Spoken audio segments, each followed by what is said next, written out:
ঘুম থেকে উঠেই আগে রুমের লাইটটাকে ওপেন করে এখন মেসি বেডটাকে সুন্দর করার চেষ্টা করছি।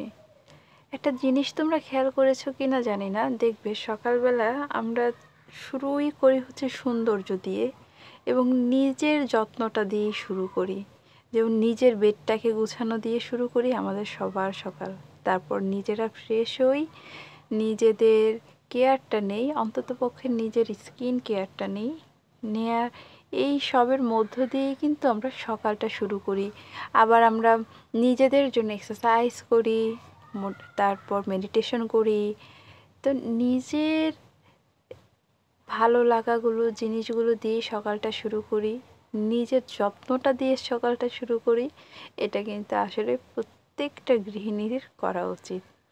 তাহলে নিজের সাথে নিজের বন্ধুত্বটা অনেক বেশি হয়ে যায়। আর যতটা লেট হোক না কেন, আর যতই তুমি ব্যস্ততার মধ্যে থাকো না কেন, তুমি তো অন্যদের যত্ন নিচ্ছই সংসারে থেকে, কিন্তু নিজের যত্নটা না নিলে যে একেবারেই হচ্ছে না। তারপর আমি খেয়ে নিচ্ছি একটু উষ্ণ গরম পানি, যেটা আমাদের সবার হেলথের জন্য খুব উপকার।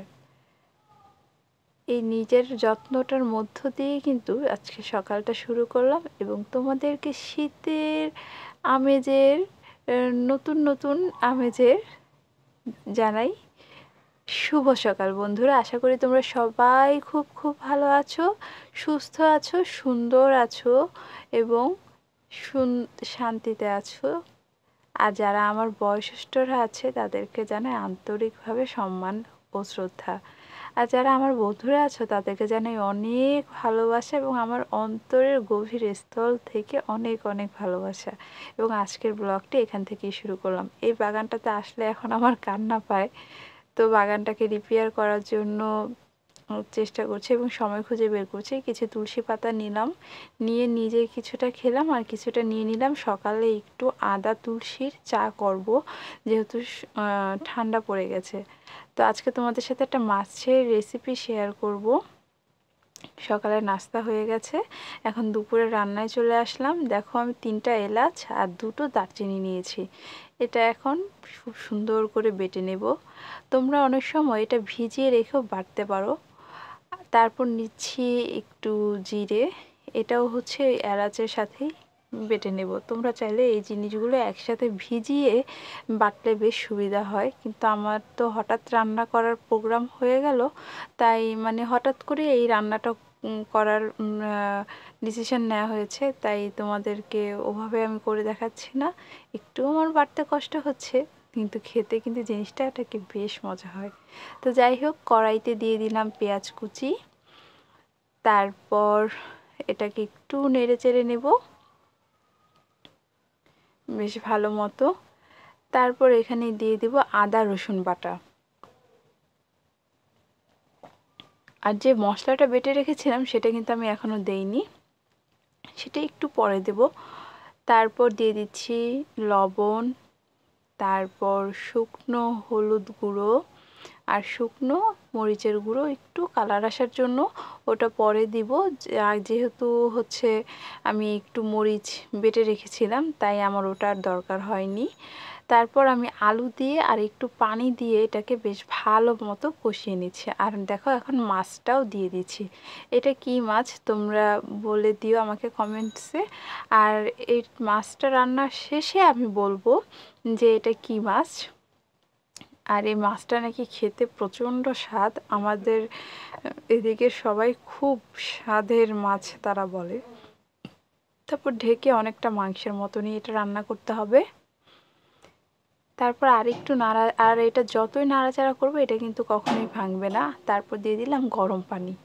গরম পানি দিয়ে সুন্দর মতো মশলাটা চারদিক থেকে নামিয়ে দিয়ে, আর এখন আমি এটা ঢেকে দেব ঠিক আধা ঘন্টার জন্য।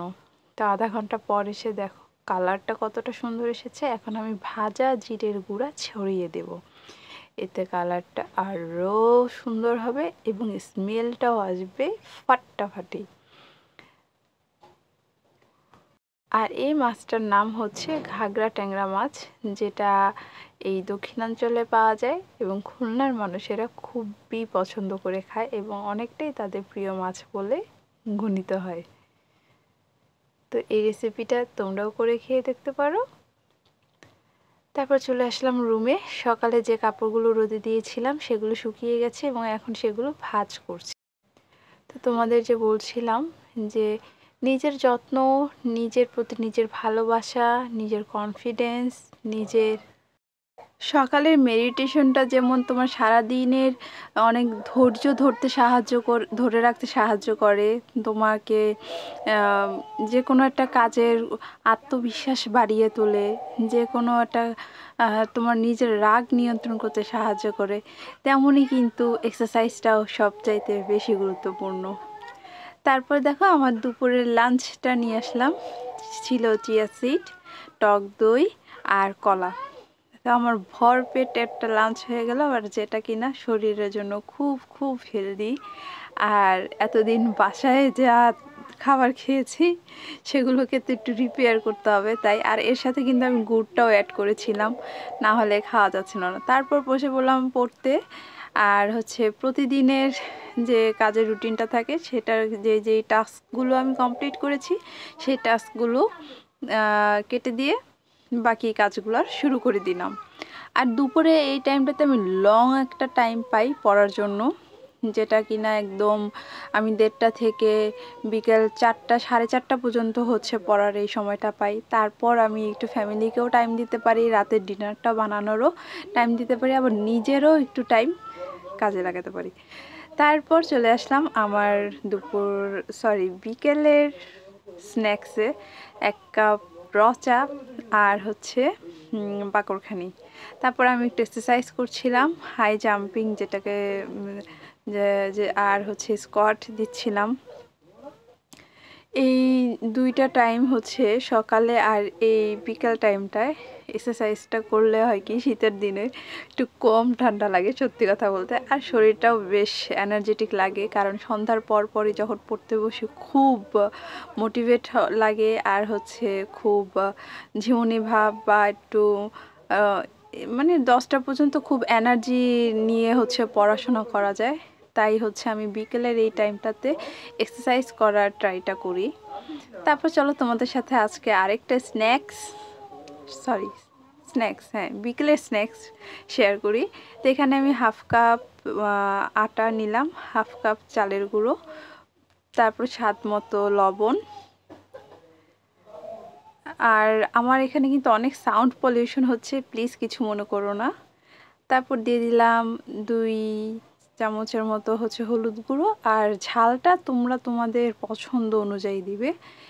আর হচ্ছে দিয়ে দিব স্বাদে ম্যাজিক মশলা, যেহেতু এখানে আমি আদা রসুন বাটা কোনো কিছু ইউজ করছি না। আর দিয়ে দিলাম সামান্য 1 চিমটি পরিমাণে গোলমরিচ গুঁড়ো।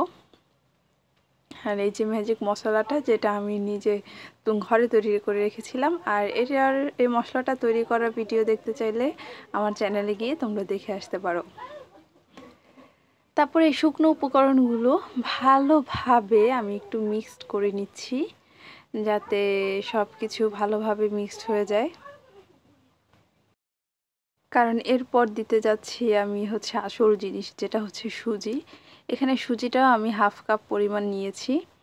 তারপর আমি এগুলোকে সব সুন্দর করে ভালো মতো মিশিয়ে দিলাম। তারপর এখানে নিয়েছি কাঁচামরিচ, যত ঝাল খেতে চাও ততই ভালো। আর এটা দেখবে সিজন চেঞ্জের কারণে অনেকেই সর্দি জ্বর লেগেই আছে, তো তখন কিন্তু কিছুই খেতে ইচ্ছে হয় না। তাই তখন একটু ঝাল যদি এই পিঠাটা খাওয়া যায়, বা পিঠা বলো বড়া বলো যাই বলো না কেন, কিন্তু বেশ ভালো লাগে মুখে খেতে। তারপর দিয়ে দিচ্ছি ধনেপাতা আর হচ্ছে পেঁয়াজ কুচি। এখন একটু করে পানি দিব, পানি দিয়ে এটাকে বেশ ভালো মতো হাত দিয়ে মেখে নিব। আস্তে আস্তে পানি দিয়ে দেখো এটার ব্যাটারটা খুব স্মুথলিভাবে এরকম হবে। তারপর আমি রেডি। এখন কড়াই আধা ঘন্টার পর এটাকে ভাজতে চলে আসলাম। কড়াইতে তেল দিয়ে এটাকে আমি একটু বড়ার শেপে হচ্ছে দিয়ে দিব, যেটা হচ্ছে আমার চোরা টেকনিক। হাত মাখাবো না, একদম চামচ দিয়েই সুন্দর করে দেওয়া যাচ্ছে, তাহলে হাত মাখানোর কি দরকার বলো।